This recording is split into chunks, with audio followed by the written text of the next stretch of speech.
Thank you, thank you. It is great to be here with you in Holland, Michigan, and I've got some good news. In 7 short days, we're going to make Donald J. Trump the next president of the United States. That's pretty fun.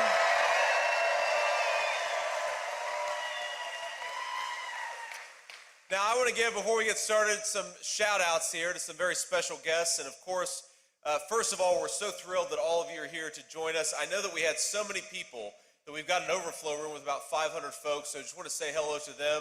Sorry you guys couldn't get in, but get out there and vote, and let's help us win. The next time we come back to Michigan, we'll do it in a bigger venue. I want to thank, first of all, we've got Congressman Brian Mast of Florida. Brian, where are you at? Where's Brian at? Brian's backstage. Give Brian a big round of applause. Thank you, Brian. There he is right there. All right, we got State Representative Matt Hall. Matt, where are you at? Thank you, Matt, for your leadership. Appreciate what you're doing. The great Michigan GOPer, Pete Hoekstra. Pete, thank you so much, man. And Diane, lovely to see you. We've got members of President Gerald Ford's family here. Say hello, Ford family. Thank you guys, beautiful crew. And we've got, of course, the beautiful family. There's too many of them to name, but the beautiful family that owns this business and is hosting us today. Thank you all so much for having us. You're great people, and we're thrilled to be here.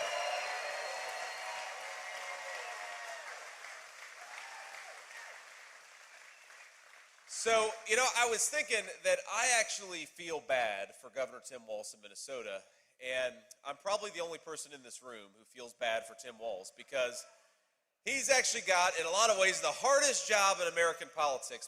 He's got to go around the country and try to pretend that Kamala Harris is fit to serve as president of these United States. And you think about it, what Governor Tim Walz has to do, and we should, you know, I know we've got a lot of church-going folks in this room, and we love you. We're thrilled to have you. We ought to spare a prayer for Governor Tim Walz, because think about it. This guy's got to go around and pretend that Kamala Harris isn't the cause of the inflation and the affordability crisis affecting American families. He's got to go around and pretend that even though Kamala Harris said she was going to open the border, he's got to pretend that she somehow cares about border security. And he's got to pretend that the vice president who presided over the most chaotic situation in the world is somehow going to be a president of peace and prosperity. He's also got to pretend that Kamala Harris actually has ideas for how to govern the United States of America. I've actually got, in a lot of ways, I've got the easiest job in American politics because all that I have to do is remind people that Donald J. Trump was the president of peace and the president of prosperity.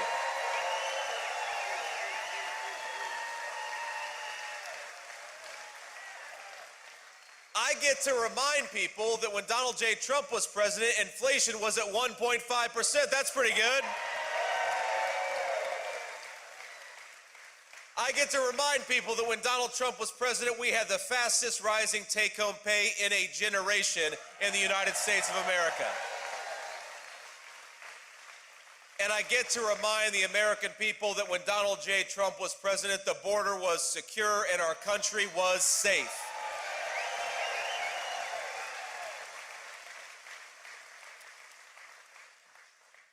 Now, the thing about Kamala Harris, and I will, you know, you didn't expect me to be bipartisan today, but here I am saying something nice about Governor Tim Walz and something nice about Kamala Harris. The thing that she does have going for her is that every time she does an interview, I think that we gain about 100,000 votes for the Trump ticket. And the reason is because Kamala, when she doesn't have a teleprompter in front of her, she actually sometimes, by mistake, will tell the truth. Because the entire narrative of Kamala Harris's campaign is that she has nothing to do with the policies of Joe Biden, even though she's the sitting vice president of the United States. The narrative of the Kamala campaign is that she had nothing to do with the rising inflation, even though she cast the deciding vote on trillions of dollars of new spending. even though Kamala Harris came into office bragging that she was going to undo Donald Trump's border policies, she has got to somehow convince the American people that she had nothing to do with it, even though there's clips of her on TV saying that she wanted to undo Donald Trump's border policies. So that's the truth about Kamala Harris. Kamala Harris is more of the same, more of the broken border policies, more of the unaffordable groceries and unaffordable housing, more of the broken leadership. And I think that we ought to say to Kamala Harris, you are fired. Go back to San Francisco where you belong. We want a real president.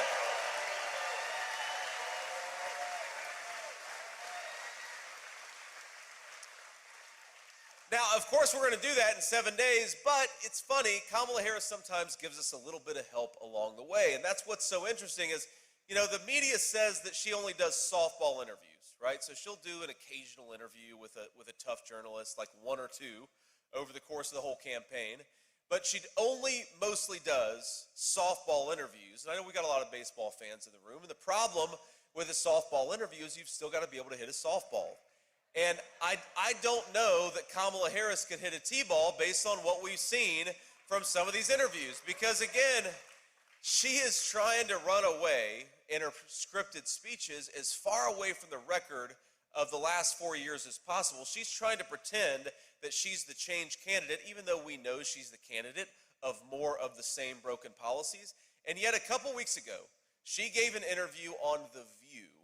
And in that interview, she kind of admitted that she's been lying to the American people for the past 3 months. Now, you will never hear me complain about running for Vice President of the United States. It is the great honor of my life to stand here in this beautiful facility in front of all of you and to ask you to make me your next Vice President. That's an incredible thing, and we're thrilled about it. And I'm having fun.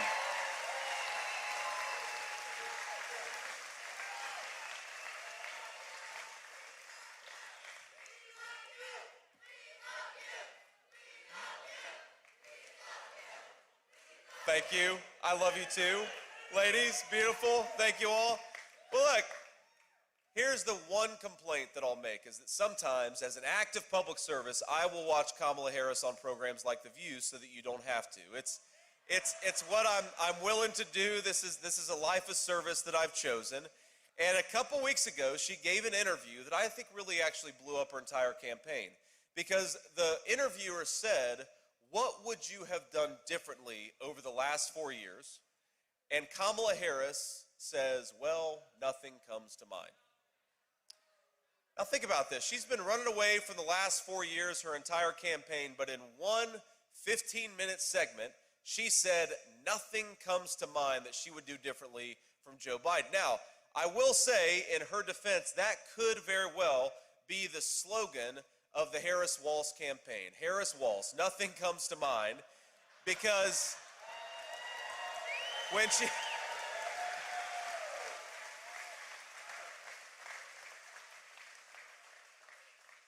But we know that when Kamala Harris says she's going to fix the border, and you actually ask her, well, how are you going to fix the border? She'll say, well, nothing comes to mind, right? We know that our fellow citizens are struggling to buy groceries, struggling to put food on the table, struggling to afford housing.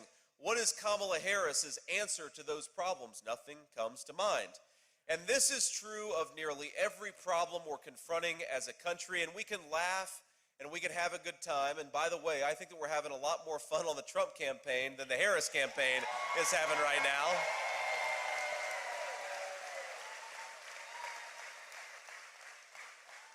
But we're also talking about some very deadly serious business, because unless we give the American people a leader who is fit to serve this great nation, I believe that the American dream is going to become more and more out of reach. And that's ultimately what this election is about. Let's just talk about a few issues here and how Kamala Harris has failed our citizens. Number one, we're of course in the great state of Michigan, one of the proudest automobile manufacturing places in the entire country, but even the entire world.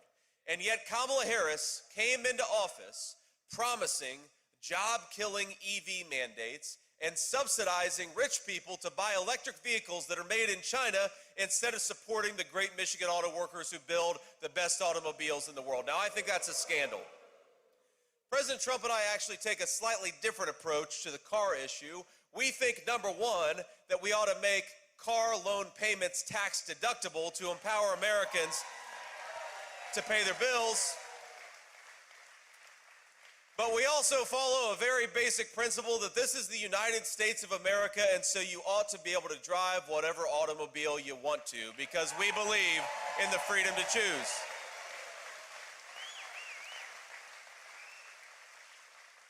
We've already seen multiple automobile plants just in the last couple of years headquartered in this great state that have shed hundreds or even thousands of jobs. I believe Stellantis laid off about 2,500 workers. I believe Ford has laid off about 1,500 workers. The Michigan automobile manufacturing industry is suffering because we've got a leadership who looks out for Chinese-made EVs but doesn't look out for Michigan auto workers. And I make you a promise. When Donald J. Trump is back in the White House, Michigan auto workers will have a friend and a fighter in the Oval Office. We're going to make Michigan car making great again.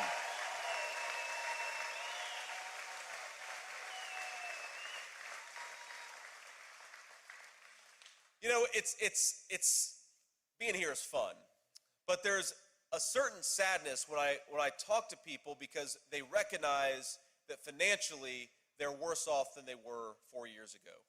I think the excitement that we feel in this room is excitement in the knowledge, hope in the knowledge that we can do a lot better in the United States of America, but there are a lot of our fellow citizens out there who are struggling financially in a very big way. Now, I'm 40 years old. I actually turned 40 just a couple of months ago, right after I became the VP nominee, and I will tell you, I used to say all the time, especially right after my birthday, how angry I was that I had just turned 40, and then somebody who had just turned 60 or 70 would come up to me and tell me to shut the hell up, that I was lucky that I had just turned 40. So I took that line out of my speeches, but in 40 years, for the first time, we have our fellow citizens who are worse off financially than they were 4 years ago. And, sometimes politicians can make this stuff more complicated than it needs to be. A very simple question, especially to the swing voters all over the state of Michigan, is, are you better off than you were 4 years ago? And for most of us, the answer is no. So here's a very simple proposal. Rather than doubling down on the failed policies of Kamala Harris, let's go back to the strong leadership, the prosperous leadership of Donald J. Trump, and let's unleash.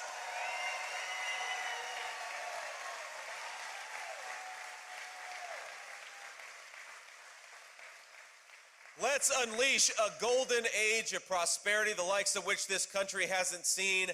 Let's make this country great again. Let's make life affordable again. And let's get back to some common sense leadership, the common sense leadership of Donald J. Trump.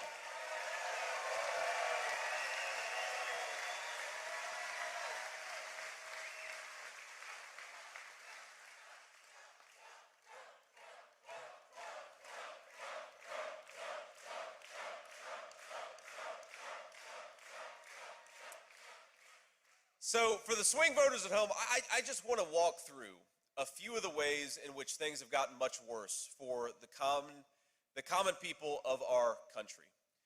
25% increase in grocery prices in the state of Michigan. The cost of living overall is up more than 20% in the state of Michigan.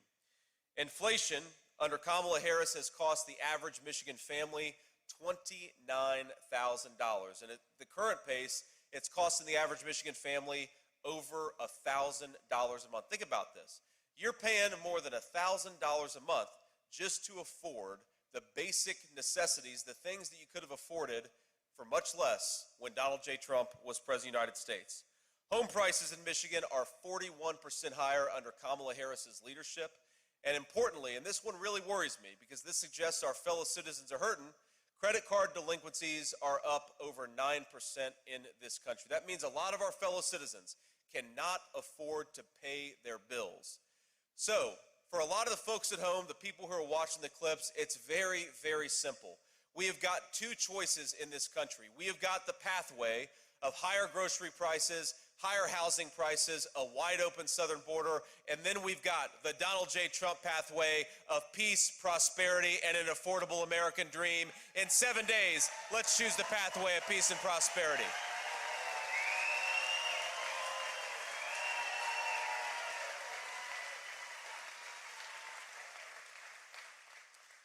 You know, I want to tell you a little bit about my own background here, because I think it illustrates some of the frustrations that a lot of folks are feeling. You know, I was raised by my grandmother. My mother struggled with opioid addiction for a big chunk of my early life, and I'm proud of my mom because she's about to celebrate 10 years clean and sober, which is a great blessing for my family.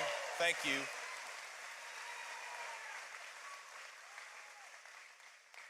But I remember when I was a kid, and sometimes times were especially tight, and I remember sometimes my grandmother, I called her Mamaw. Mamaw would say, you know, we just don't have enough money, and it's a little too cold tonight. We're going to throw a few extra blankets on the bed. We're not going to turn on the heating tonight. And I know there are a lot of Michigan families, and I know it gets even colder in Michigan than it does in my home state of Ohio, a lot of Michigan families who are going to be worried about whether they can turn the heat on in the middle of a cold winter night. And I think that's a disgrace. We've got the richest and most prosperous country in the world, and right now we've got a vice president who would rather buy oil and gas from tin pot dictators all over the world. I say we make energy more affordable for American citizens. We drill, baby, drill, and give everybody the right to turn on their heat in the middle of the night.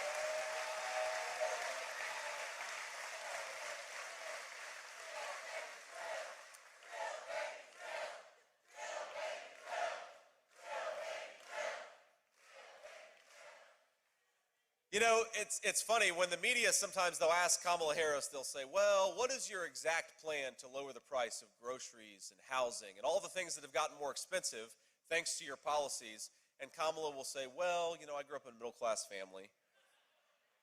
Or they'll say, what is your plan to close down that southern border that you bragged about opening just 3.5 years ago? And she'll say, well, you know, I worked at McDonald's, and I made the hash browns, and I was very good at it.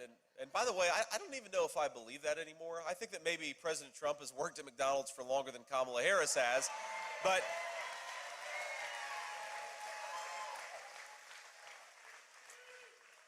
what does it say about Kamala Harris? And what does it say about the kind of vice president she has been and the kind of president she would be, that she cannot answer simple questions about what she plans to do as President of the United States?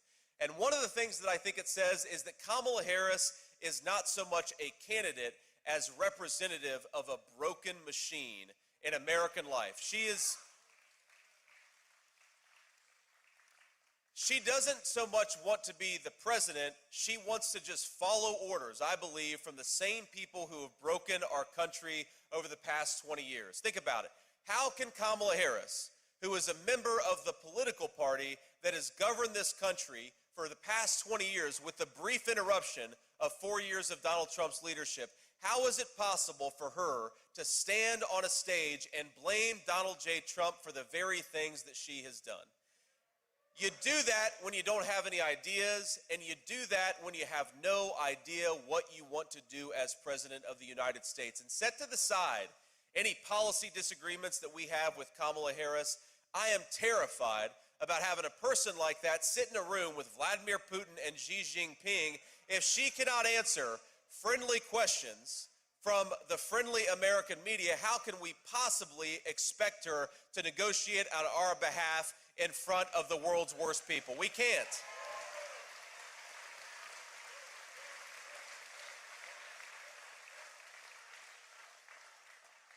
And you know, the thing that she's done the worst at, of course, there are so many issues that we could talk through, so many issues where I think the American people agree with our common sense approach. I mean, for starters, why don't we just educate children in American schools and stop indoctrinating them? Why don't we ensure that every kid has a good education?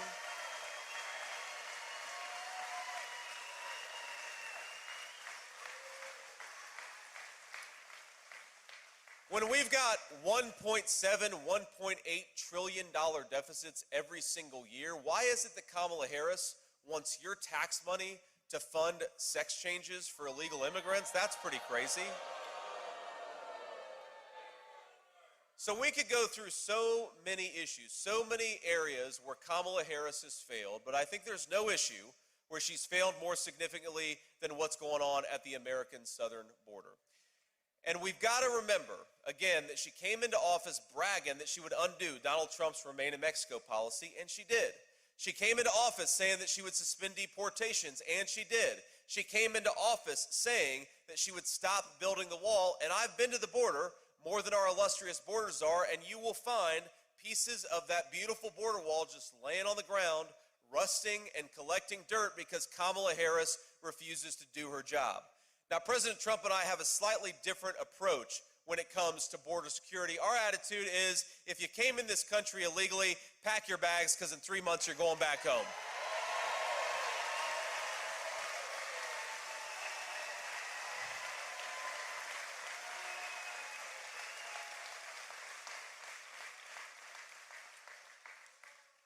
There are 425,000 illegal alien criminals in the United States of America today. That's 13,000 of them are murderers, and then, of course, a lot of other criminals beyond that. You know, that's more than twice the size of the United States Marine Corps, people who shouldn't be in this country who have committed violent crimes. We've got 85,000 children in Michigan public schools who are the children of illegal aliens, and, of course, we know that a lot of those students don't even speak English. Now, what happens to the quality of a Michigan school when you have thousands upon thousands of children who don't even speak English? We know what that means. The guidance counselors and everybody else have to distract resources from the children of American citizens to focus on the children of people who shouldn't be here. And that makes everybody's education worse off. We know that hospital wait times in the state of Michigan have skyrocketed because we've got illegal aliens at our emergency rooms getting health care and getting put in line in front of American citizens. And I don't begrudge, by the way, any illegal alien for wanting a better life, for wanting to have a good life in the United States of America. But number one, you've got to come through the proper channels and you've got to come in the right way.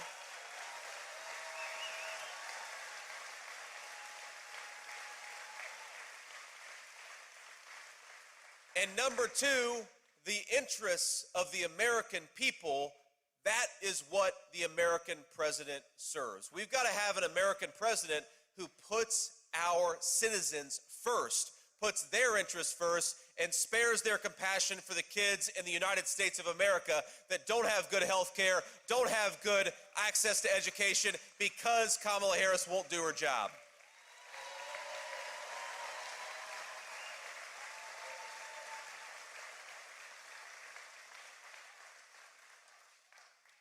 Illegal immigration costs the state of Michigan. Now, I'm not talking about federal money because there's a lot of federal money between Medicare fraud, Social Security fraud going to illegal aliens, and certainly we know the housing and welfare benefits that illegal immigrants collect. Michigan is spending $1.1 billion per year to deal with the border crisis of Kamala Harris. And I think in so many ways this election is very simple. It's a very simple principle that when Donald Trump was president, things were going pretty well, and now that Kamala Harris is running the country, things are going pretty poorly. So I'd like you to think about it in this way. Kamala Harris, when we're talking about the border, Kamala Harris broke it, and Donald Trump will fix it.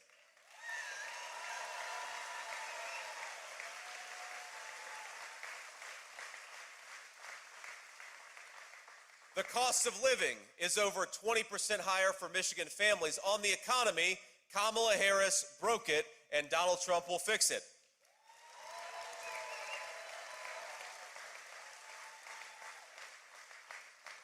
We've got a record number of our people dying of fentanyl overdoses that was imported by the Mexican drug cartels.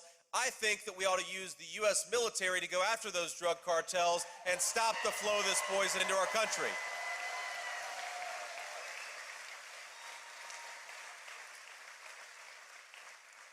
But again, when it comes to record numbers of young Americans dying of overdoses, Kamala Harris broke it, and Donald J. Trump will fix it. That is what this election is all about. Now, look, you don't have to agree with me on everything. You don't have to agree with everything that Donald Trump, every policy viewpoint of me or President Trump, you don't have to agree with everything that we say. But I think most Americans, most fair-minded people would look at the past 4 years, compare it against the successful leadership of Donald Trump and say, look, Donald Trump built a great economy. He secured the border. He did so many good things. Kamala Harris broke it. Now let's put Donald Trump back in there to fix what Kamala Harris has broken.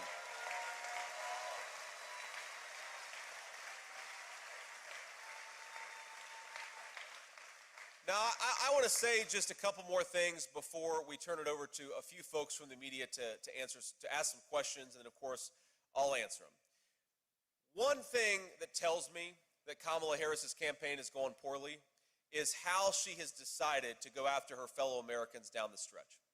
And I'll tell you, when I was at Madison Square Garden a couple of days ago, it felt like a celebration of the United States of America. It was an incredible, incredible thing to watch.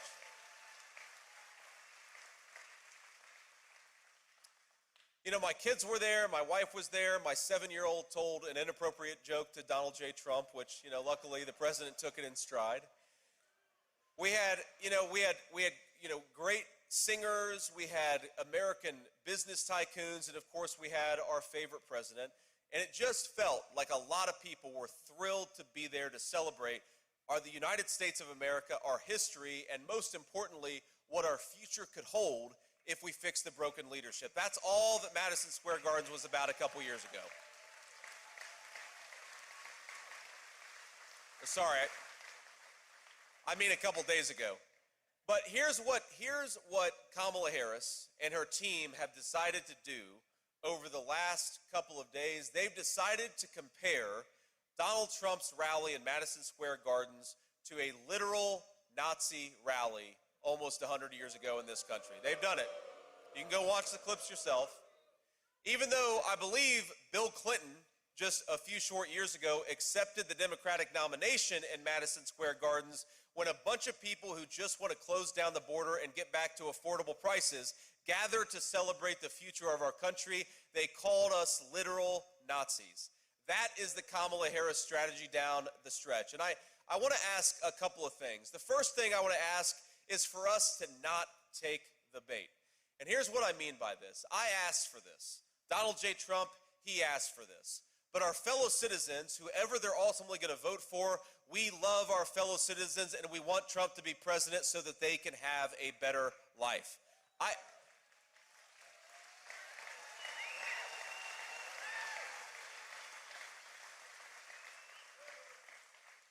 don't care that Kamala Harris and Tim Walz attack me, and I don't care that they criticize us for this policy view or that policy view, but I think it is disgraceful for a person who wants to lead this great nation to call half of her fellow citizens Nazis because she disagrees with their politics.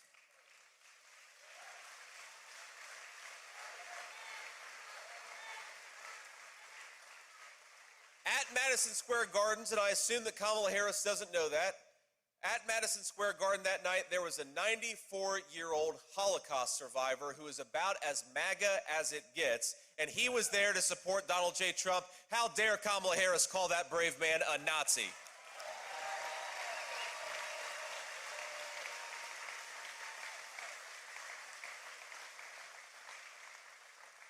How dare she attack the citizens of her own country for daring to tell her that she's done a bad job? How dare she call her citizens, her fellow citizens, racist for wanting to secure the southern border? How dare she call us fascists for wanting more affordable groceries for our children? Kamala Harris, if you want to look at the face of disloyalty to the United States of America, look in the mirror. Don't attack your fellow citizens for loving this country enough to fight for it.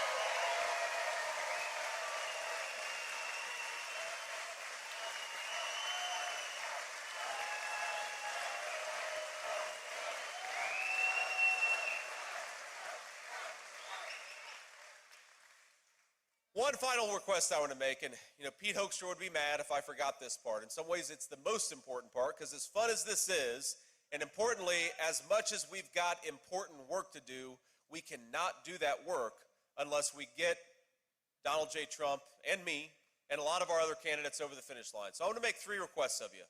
3 requests. First of all, I want you to go to this website called swampthevoteusa.com. And I'll repeat it, swampthevoteusa.com. Check about where you can get a ballot, where you can vote early, check your polling location, and use every method that you can to get out there and vote. Whether that's before Election Day or on Election Day, we've got to bank as many votes as possible because we want to swamp the vote as much as possible. Make this thing, as President Trump says, too big to rig. And swampthevoteusa.com is where we get the information.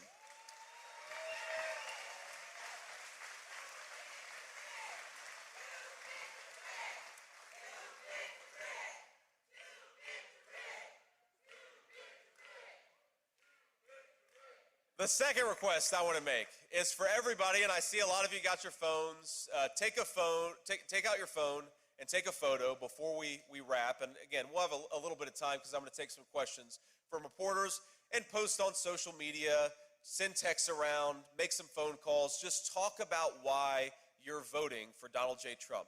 Because as much as Kamala Harris and her allies in the corporate media, they're never going to tell the truth about this campaign. You know who can tell the truth?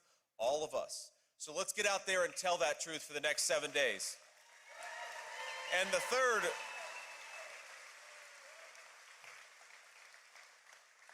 third request I'm going to make is that I want every single person in this beautiful facility, every single one of us, to get out there and vote 10 times. And here's what I mean. I mean vote 10 times the legal way. And the way to do that is to take yourself to the polls and then take 9 of your friends and family with you. Let's all commit to doing that because this state is within victory, but only if we get out there and work for it.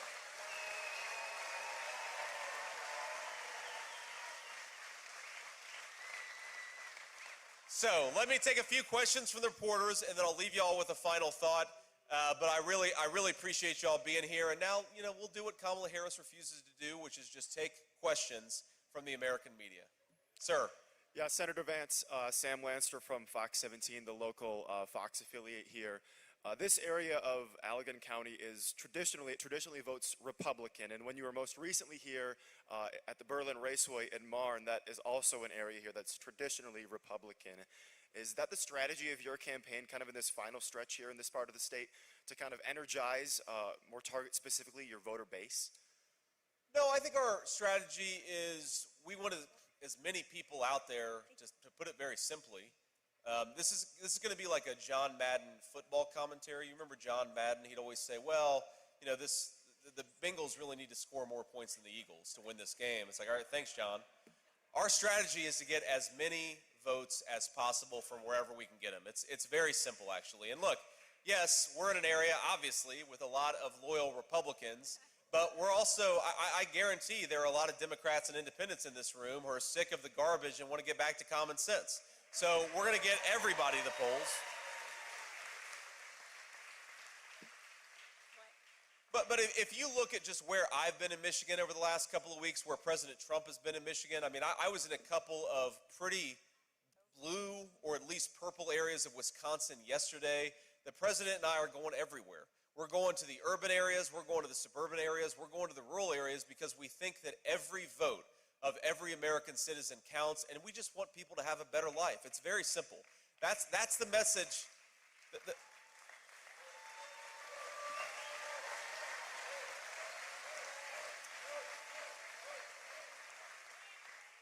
The message of our campaign is that the American people could have such a better life if we just fix the broken leadership in Washington, D.C. Kamala Harris broke it. Donald J. Trump will fix it. That's why we got to win in 7 days. Thank you. Next question. Thank you, Senator. Josh Albertus, WZZM 13. Our in-person statewide early voting period started over the weekend here in Michigan. It's the first one we've been required to have for a general election under the state constitution. At first, a few years ago, some early voting like absentee voting. Many in your party were skeptical of it, but now we've seen signs about mail-in early voting around the room and at other events on the trail. What do you think may have been the turning point have been for portions of your party in this year's campaign to embrace it? And what would you say to people who may still be skeptical about those systems? Well, look, I understand the skepticism because I think a lot of Americans would rather have election day rather than election season. But as President Trump has said, it is what it is. And you can't have one campaign trying to take advantage of every opportunity to vote, that being the Kamala Harris campaign. If that's going to happen, then the President Trump campaign has got to take advantage of every opportunity to vote too. And that's all that's happened, is I think that, you know, you don't have to agree with the particular change, but you've got to accept the rules as they're actually set for the game. And the rules for this game is that we need to bank as many votes before Election Day as we can. So get out there and vote early, vote often, and that's simply our message. Next question. Hi, Senator Vance. This is Elizabeth Mitchell from the Daily Signal. Former President Trump has said that he would ban transgender procedures for minors without parental consent. Would the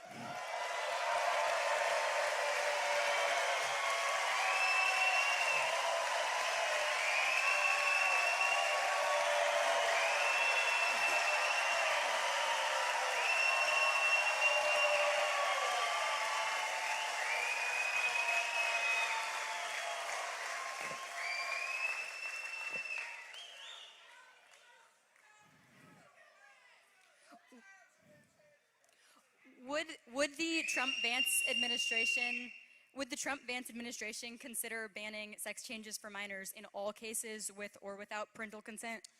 Well, look, I think sex changes for minors, permanently altering either chemically or surgically the body of a young child, is crazy. I can't believe that we do this. I really can't. And I think it's so sad for these poor kids who, you know, they're teenagers, they're adolescents, maybe some of them, you know, in really bizarre cases are even preteens. We used to in this country recognize that adolescence was a tough time to grow up, that we try to encourage people to accept themselves. Now you have some very sick people who, when an adolescent is struggling with a problem, they say, no, don't accept yourself. Go and surgically alter yourself. I think that's an insane way to talk to our young people, and we ought to stop doing it.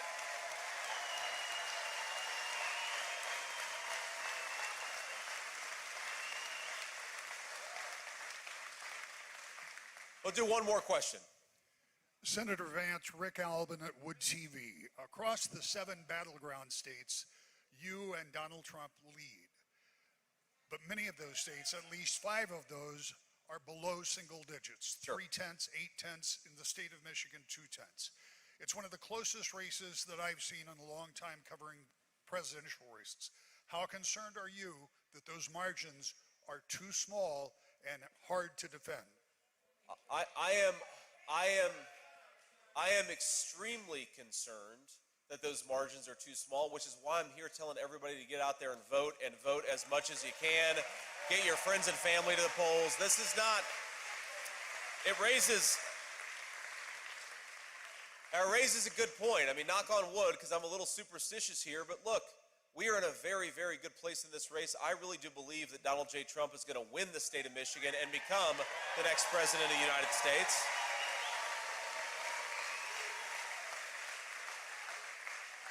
But it's not going to happen unless we work for it. And I do worry a little bit about my fellow Republicans. But again, we've got the Big Tent Common Sense Coalition. So when I say my fellow Republicans, I mean also the independents and Democrats who are voting for this ticket. We have got to keep working for it. We cannot get complacent here. We know the other side is going to try to pull every trick in the book to make Kamala Harris the next president of the United States. Now, that is nightmare fuel for me and my family, and I imagine for most everybody else in this room, so we've got to work hard at it. Now, traditionally, of course, polling has always been very bad to Donald J. Trump. It's typically radically understated his support, but here's what I ask myself all the time. What if this is the one time the polls are overstating the support of Donald J. Trump? You don't want to be the person who could have been the difference between President Trump and President Kamala Harris and to have forgotten to vote. So get out there and vote. Let's do this thing. Don't leave it to chance.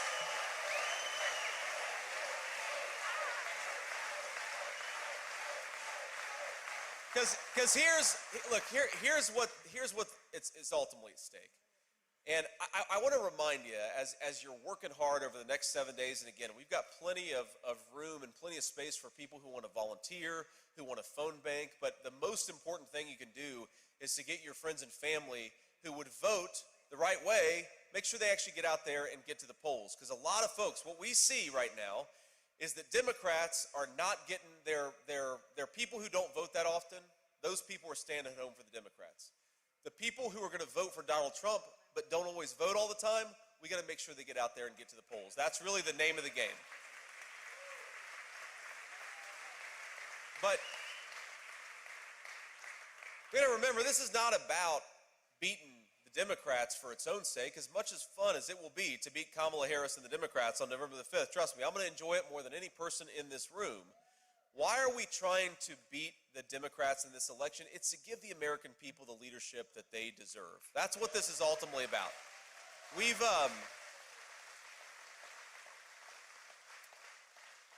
I've met a lot of people on the campaign trail in the last few months, and I've met, there are a lot of stories that have really stuck with me, but there are a few things that I want to point out to you to try to maybe give you a little bit of a reminder about what we're fighting for here. So I was in Valdosta, Georgia a few weeks ago. It was actually before Hurricane Helene hit, and the hurricane hit Valdosta pretty hard.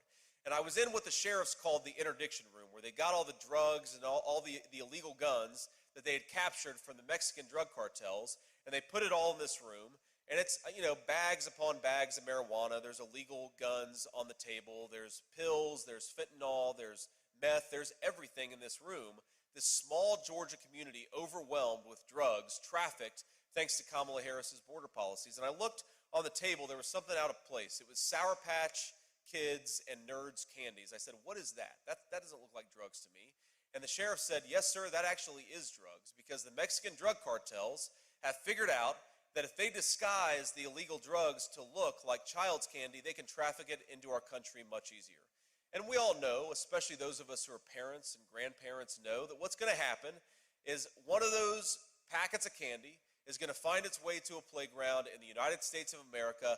A child is going to open up a piece of candy and pay for that with their life.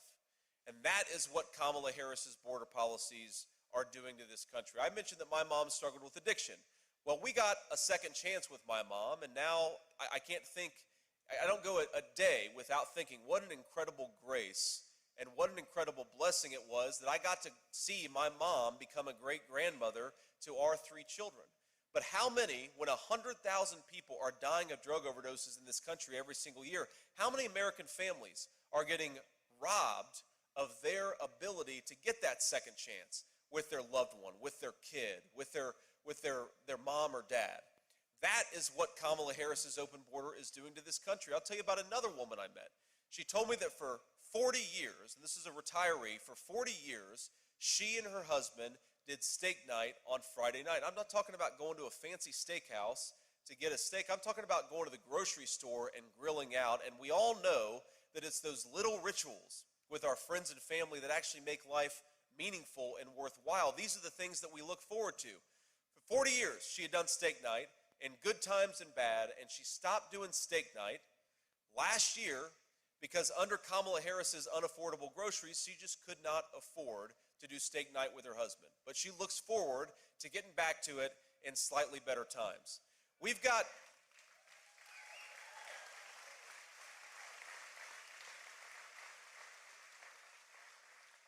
our fellow citizens are losing their loved ones to drugs that are coming across the southern border. Our kids are growing up in communities that are less safe. Our retirees are unable to afford family rituals like steak night because of the broken leadership of Kamala Harris. What we get an opportunity in 7 days, my friends, is to give the American people a president who will fix what Kamala Harris has broken.